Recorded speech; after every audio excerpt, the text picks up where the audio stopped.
आज भारतीय किसान संघ का जिला सम्मेलन था और किसानों की पिछले सप्ताह भर से बिजली की समस्या को लेकर के बहुत ज़्यादा स्थिति खराब है। पहले अतिवृष्टि के कारण किसानों की जो एस-सिंचित क्षेत्र की थी फसलें थी वो डूब करके गल गई, खराब हो गई।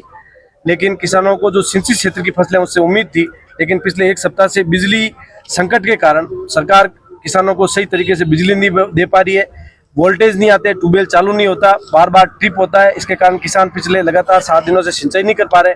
इन समस्याओं को लेकर के हमने आज जिला कलेक्टर को ज्ञापन देने का भी कार्यक्रम था, लेकिन दुर्भाग्य हमारा किसानों का कि जोधपुर जिले का जो जिला कलेक्टर है नॉन सीरियस एक अधिकारी है, जो किसानों की बात को लेकर के बात नहीं कर सकता आगे, और उनके जयपुर तक ऊर्जा विभाग में या मुख्यमंत्री जी तक हमारी जो वास्तविक पीड़ा है वो नहीं पहुंचा पा रहे। इस कारण से हमारा समाधान नहीं हो रहा है। पिछले 2023 में किसानों की जब समस्या थी उस समय किसानों को लोड मैनेज करने के लिए 4 ब्लॉक में जो बिजली घर चल रहे हैं, चाहे मतोड़ा, आऊ, बापिनी, सेत्रावा,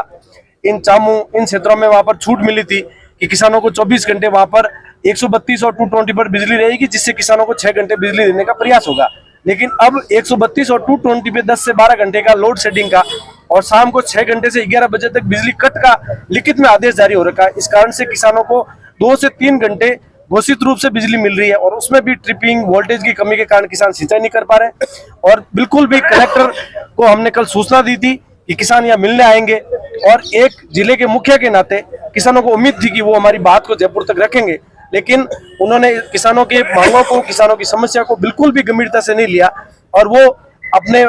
जो दिनचर्या है, रूटीन दिनचर्या है, नॉन सीरियस व्यक्ति की जो दिनचर्या होती है उसकी तरह वो क्षेत्र में चले गए। और जिस प्रकार से हम रोजाना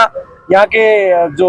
दूसरे अधिकारी हैं, अतिरिक्त जिला कलेक्टर, उनको ज्ञापन दिया, यहाँ पर बिजली के अधिकारी भी आए हुए थे जिनसे हम बार बार मिले, बार बार हमने किसानों की समस्या को गंभीरता से बताया है, लेकिन जयपुर तक सीरियस तरीके से हमारी बात वहां पहुंचाने वाला कोई अधिकारी यहाँ नहीं है। इस कारण से हम लोगों की स्थिति खराब है। आज हमने यहाँ चेतावनी दी है कि अगर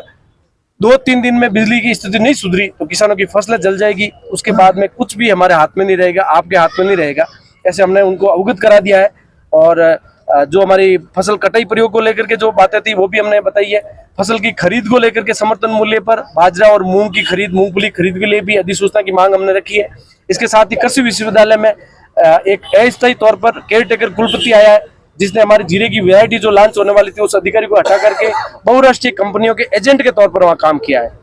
वहां पर अनुसंधान में लगे हुए कर्मचारियों को हटा करके जो अस्थायी उनके पास दायित्व था, उनका यहाँ पर रूटीन काम करने का था, लेकिन उन्होंने वहां पर सभी अधिकारियों को इधर उधर करके और भ्रष्टाचार को बढ़ाने के लिए अपने आवास और गाड़ी पर खर्च करके, चूंकि यहाँ पर बीकानेर यूनिवर्सिटी में फंड नहीं है, जोधपुर यूनिवर्सिटी में फंड है,